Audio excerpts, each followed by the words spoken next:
So hey everyone, in this video we are going to understand the graph data structure in DSA. Alright, so what is a graph? So it is basically a non-linear data structure that consists of different nodes, or you can even call them vertices, okay, and also a set of edges that connects between different nodes in a graph, okay. And graphs are used to represent relationships between objects, making them extremely versatile and widely used in computer science, okay, for modeling real world systems like networks, social connections and paths. The best example itself is the social network, where the connections are established between different users, okay, so where the vertices are the users and the edges are like the relationship between them, like a friend, like if one user is a friend of another, so we represent them by an edge, okay. So this is a simple and most commonly used example for a graph, okay. So note that there are three keywords to understand. One is a non-linear data structure, which is of course not linear, so it doesn't have any kind of form,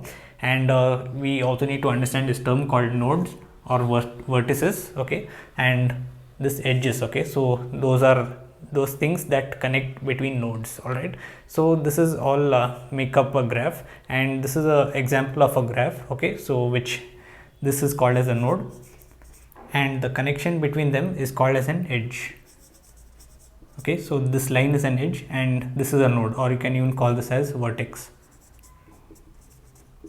Okay, so this is a simple graph, okay, and there are different types of graphs as well, as I have listed them here over here, and let us go through one by one. So the first type of graph is called as the undirected graph. You see that this is a graph which is undirected. What do I mean by undirected? You see that it doesn't have any arrow marks pointing at from one node to the other, okay. So this doesn't have any kind of proper relationship between them, but it just says that it has a link in between those two nodes, okay. So that's called as an undirected graph. And we also have another graph that is called as directed graph. So a directed graph has a direction between two nodes, okay. So let's say this is a direction that is going from 0 to 1, okay. So we say that the node is traversing from 0 to 1, okay. So this is a directed graph, and also it has other connections as well. So like let's say 1 to 2, we are giving it a direction, and also like from 3 to 2 and 4 to 1, 4 to 3, and from 3 to 1, okay, and also from 4 to 0. So this is a directed graph which has a direction between different nodes, and it need not have to be necessary to be in the opposite direction like this, okay. It can or it cannot be, okay. So this is a directed graph. And the third type of graph is called as weighted graph. So it has some amount of weightage in between the two nodes. So I can just add in a particular value in between the two nodes, like let's say 3, okay. So the weightage between node 1 to node 2 is 3, okay. Basically they have some cost associated with them, okay. So the next type of graph is a cyclic graph or a cyclic graph, so where it forms a particular cycle, okay. So this, you see that from 0 to 1, and then from this doesn't make a cycle. You see that this makes a cycle over here. So from 1 to 2, and let's say from 2 to 3, and then from again 3 to 1, okay. So this forms a cycle. So the formation of this would be 1 to 2, then 3, and then back to 1, okay. So the starting node is always equal to the ending node, okay. So this forms a cycle, and this type of graph, okay, only this part over here is called as a cyclic graph, okay. So there is another term called as acyclic graph, and of course acyclic graph where the starting node is not the same as the ending node, okay. So if you see this cycle over here, so where from it connects from 4 to 1, okay, so but it doesn't have a cycle over here, so it gets interrupted over here. So this is not a cyclic graph or an acyclic graph, okay. So this is the acyclic graph. And the next one we have is the connected graph. We can say that a graph is connected if there is a path in every pair of vertices, okay. So you see that this particular graph is connected. So if I have another node which is not been connected, let's say 5, and there is no connection over here, so this whole particular graph is called as an disconnected graph, okay. So if I have a connection over here, let's say from any node, from let's say 1 to 5, and it can be connected or disconnected, it can be directed or undirected. So this whole thing is called as a connected graph, okay. So if there is no connection, then that is a disconnected graph. I hope that's clear. So these are the different types of graphs. You might have a question now, how do we represent this particular structure in our code, right? So there are two ways of representing a particular graph inside JavaScript in particular. So one is the adjacency matrix, okay, and also we have another type which is called as adjacency list. Okay, so these are the two ways of representing graphs inside any kind of programming language. So what is this adjacency matrix or a list? So let us understand that. So adjacency matrix itself, you know that it is a 2D array, right? So where the cell I and j indicates whether there is an edge between vertex I and vertex j. Okay, so what do I mean by that? Let's say I want to form a particular path. Okay, so by the way, path is nothing but particular direction from one node to other. You see that this is a path 0 1 2. Okay, so 0 1 and 2, this is a particular path. Okay, so let us construct that matrix for this particular graph. So I am just going to draw a 2D array. So I hope you can see this. Okay, where I just mark the indices. Okay, so 1 2 3, or it starts from 0, right? So 0 1 2 3 and 4, and the same for the x-axis as well. Okay, so we can consider this to be I and this to be j. Okay, so I've just drawn some lines for some easy understanding, and I would like to say one thing is that no node or vertex can connect to itself. So we cannot have a connection like this. Okay, so we can set all of the particular values to 0. So by the way, I is the starting node and j is the ending node. Okay, so from 0 to 0 we can say set this to 0, and the same for everything. So we cannot have anything that connects to itself. So now we can just see the relationship from node 0 to node 1. So there is a connection, right? So we set that to 1. Okay, so we just operate that with boolean values. So is there a connection or not? So if there is a connection, then we say 1. So if there is no connection, then we mark that as 0. Okay, so is there a connection between 0 to 2? So 0 to 2, there is no direct connection, right? So we mark that as 0. And let's see the same for 3. So 0 to 3, there is no connection, but there is a connection from 0 to 4. So we mark that as 1. Okay, so it doesn't depend on the direction. So we just check if there is a connection, then we mark that as 1. So now we have the starting path to be 1, and we check for every other node if that is being connected. Okay, so there is a connection between 0 to 1. Okay, and we mark that as 1. So the same for 2 3 and 4. So it has been connected to all the nodes, so we mark them as 1 like this. Okay, so now let's move to 2 as the starting node. So 2 is connected to 1 and 3. Okay, so we mark 1 and 3 as 1, and for the rest as 0. Okay, so I hope you got the point. You can, if you want, try it for the rest of the values. And finally for the fourth one. Okay, so 4 is connected to 0 1 and 3. So 0 1 and 3, and mark the rest as 0.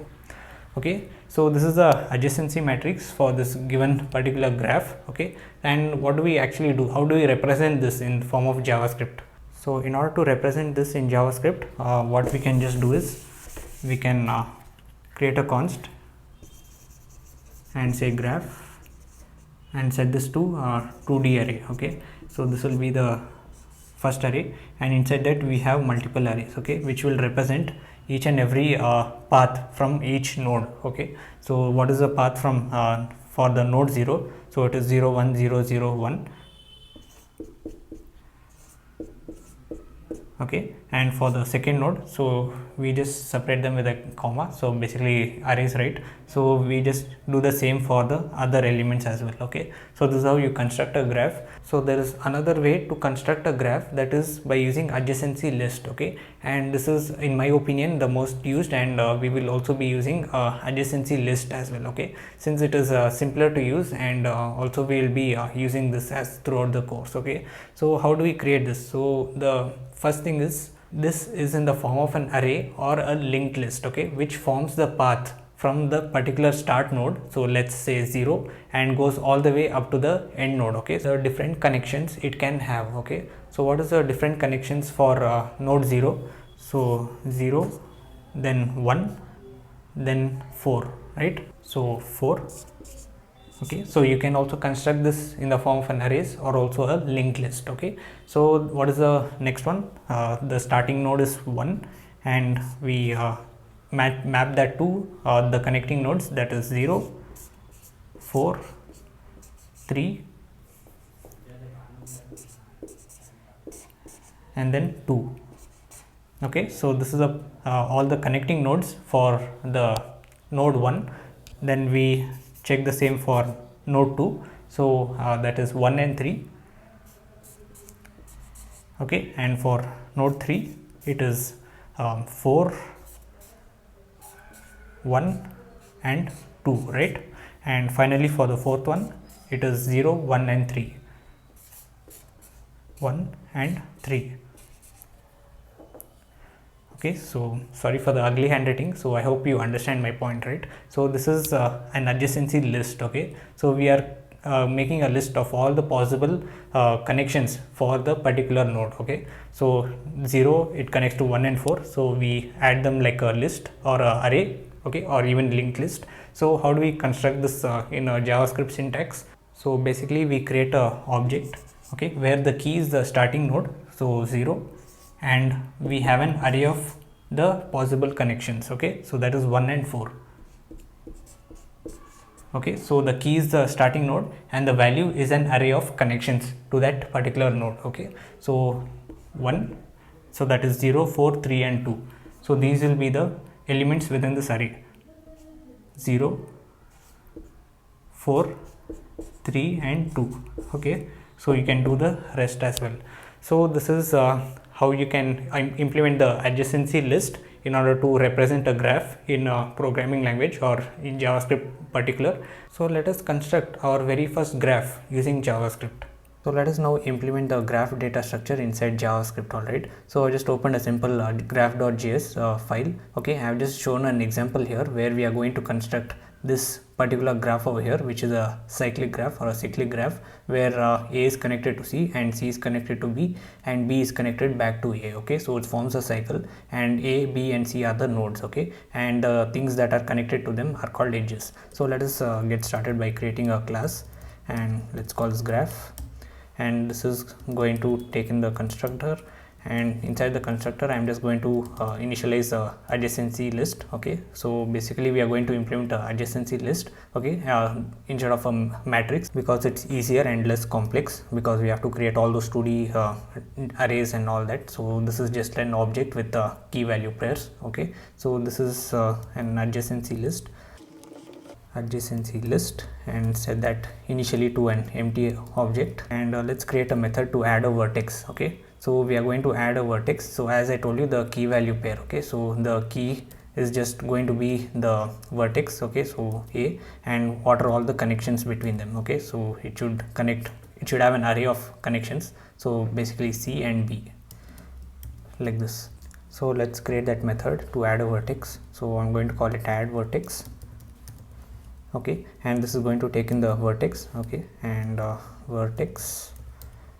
Okay, so in this method we are just going to create a key over here and then initialize that to an empty array. Okay, so we can just take the adjacency list and add the particular vertex that is being passed in as a key and set that initially to an empty array. Okay, so basically what we pass in, so if we pass in A, it will just create a empty array for that. Okay, so that will create a vertex for the graph. And now let us create a method to add an edge. Okay, so to add an edge we require the two vertices that the connection should be made. All right, so I can call this add edge and pass in the two vertices, so vertex 1 and vertex 2. Okay, inside this method I am just going to take the adjacency list at vertex 1. Okay, so that has been passed in over here, and this is an array, right? So I can just push to that particular array the vertex 2. So basically what we are doing is we are establishing connection between these two vertices, and we need to do the same for the other side as well. Okay, so the same for vertex 2. Okay, so like let's say I am creating a vertex, let's say A and C. Okay, I'm making a connection. So A is initially an empty array, so now I'm adding C to that. So again I also want to create another vertex over here called C and make the connection to A like this. Okay, so we can just duplicate this and set this to vertex 2 and push vertex 1. Alright, so let's create a graph instance from this particular class. So I'm just going to call this graph and set that to new graph. Okay, and here we just need to say graph dot add vertex, and let's pass in A. Let's do the same for B and C as well. Alright, and let's establish connections between the vertices. Okay, so we can just say graph dot add edge. Okay, so this expects two values. Okay, so the two nodes, so let's pass in A and B. Okay, and then the same for B to C and C to A. Okay, so this forms this kind of structure over here. So let's duplicate this and change this from B to C and C to A. Okay, so let's finally console log the graph. So you see that we have created a object with three keys, okay, with their respective edges. So A connects to B and C, B connects to A and C connects to B and A. Okay, so this is forming this kind of a structure. All right, so this is to the methods to add a vertex and to add an edge. So we can create a few more methods like to remove the vertex and also to remove the edge. Okay, so let us create that. So let's start with removing the edge. I'm going to call this remove edge, and this again takes in two values, that is vertex 1 and vertex 2. Alright, and inside this method we are going to filter out those values, okay, from vertex 1 and vertex 2 as well. Okay, so we take the adjacency list and then we access the vertex 1, okay, so which is an array itself. So we can apply the filter method on that. So we can just take this and apply the filter method on that, dot filter, and for each vertex this is going to filter out the vertex 2. Okay, so v does not equal to vertex 2. Okay, now let's do the same for the vertex 1 as well, sorry, vertex 2. Okay, and we take the vertex 2 and filter out the vertex 1 inside that. Okay, so now if I save this and just try to filter out or remove the edge between, let's say, A and B, so graph dot remove edge and pass in A and B. Alright, so now if I save this and see, so we see that there is no longer a connection between A and B. Okay, so C has a connection since we haven't added C to remove the edge. So let's now create a method to remove the vertex itself. So remove vertex, okay, which is just going to take the vertex this time, and here we just need to access the adjacency list at that particular vertex. So at the vertex that has been passed in. Okay, so now we calculate the length of that. So as long as there is a length within this particular adjacency list at that vertex, so we just keep on popping off the elements from the particular vertex. So what we are doing is, so if we consider this as a vertex, okay, so if we pass in A as a vertex to be removed, so we need to remove all of the connections that it has already made. Okay, so we just need to pop one by one and then remove the edge from that. Okay, so that's what we are doing right here. So let's put this inside a while loop. Okay, so inside this we are just now going to pop off the last element, so that will return us the adjacent vertex. So and equals this dot adjacency list dot at the particular vertex that is passed in. So we just pop off the last element, and finally we remove the edge from the vertex and the adjacent vertex. Okay, so we have already created the method over here called remove edge, so we can reuse this particular method, remove edge, and pass in the vertex and the adjacent vertex. Okay, so this will remove the connection between them, and finally we just, once all the elements are popped off from the vertex, we just delete that vertex itself. Okay, after this while loop. So let's delete So delete is a keyword which is used in objects, by the way, if you want to remove the particular key. And this dot adjacency list at the vertex. Okay, so let's use the remove vertex this time, and then just pass in a. Okay, so this should first remove all of its connections and finally delete the vertex itself. So let's see. Yeah, there we go. So now we just have connections between B and C and C and B. Okay, so there is no more A within this adjacency list. So let's create one final method to print the adjacency list. Okay, so I'm going to call this print adj list. Okay, and this takes in nothing but just console logs the particular list. Okay, so let's run a for loop where I'm going to use the for in loop. Okay, so let's set this vertex in this dot adjacency list. Okay, so this is an object, right? So we use the for in loop, and inside this we just want to console log the particular vertex. Okay, so I'm just going to first use a dynamic string and first pass in the actual vertex itself, and just put an arrow mark just to indicate that at this vertex which all connections it has. So let's use another expression here and say this dot adjacency list at the vertex. Okay, and we just want to join that. Okay, so since this is an array, so we can put the join method on it and just join with a comma separated. So with that done, we can now call the print adjacency list method, and once I save this, you see that we get a adjacency list over here. Sorry, not this, it is this. Okay, so A has connection from to B and C, and B from A to A and C from B and A. Okay, so this is how you implement a graph within JavaScript. Okay, now let us see how can we traverse a graph.